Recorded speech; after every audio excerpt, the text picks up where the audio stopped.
การเลือกคบคนการเลือกคบกันหรือการแม้กระทั่งการเลือกครูการมีครูกัลยาณมิตรเป็นของที่หายากอย่างพระพุทธเจ้าเพิ่นก็เคยแสดงไว้ถ้าศรัทธาบ่เสมอกันจาคะก็บ่เสมอศีลก็บ่เสมอปัญญาความเห็นตามความเป็นจริงก็บ่เสมอมันจึงว่าคนเฮาถ้าบ่มีธรรมะถ้าบ่มีคำสอนพระพุทธเจ้าเข้ามาประดับในครอบครัวในใจของแต่ละบุคคลนั้นมันก็หาอยู่ให้กินเพียงแค่รอวันตายซึ่งบ่ต่างจากสัตว์เดรัจฉานสัตว์เดรัจฉานบ่สิเป็นเป็ดเป็นไก่เป็นปูเป็นปลาช้างม้าวัวควายทุกชนิดนั่นแหละหมูหมามันก็แค่ว่าเสพกามกินนอนตายโดยบ่รู้จักอันใดว่าเป็นบุญเป็นกุศล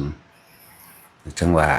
ถ้าคบกับใครแล้วบุญกุศลไม่เกิดให้เลิกเสียเพราะคำว่าเสียเวลานี่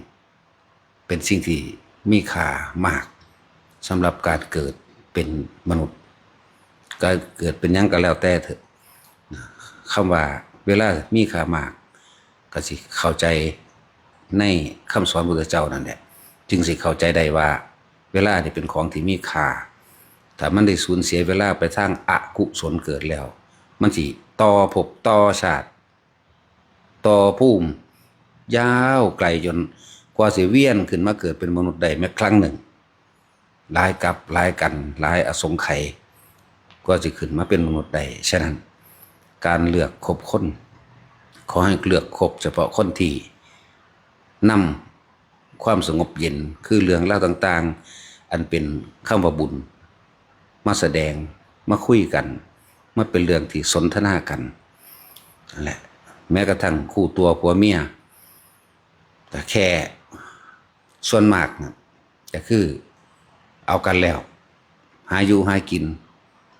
หาเงินซื้อให้ซื้อหน้าซื้อรถซื้อบ้านหาซื้อเสียง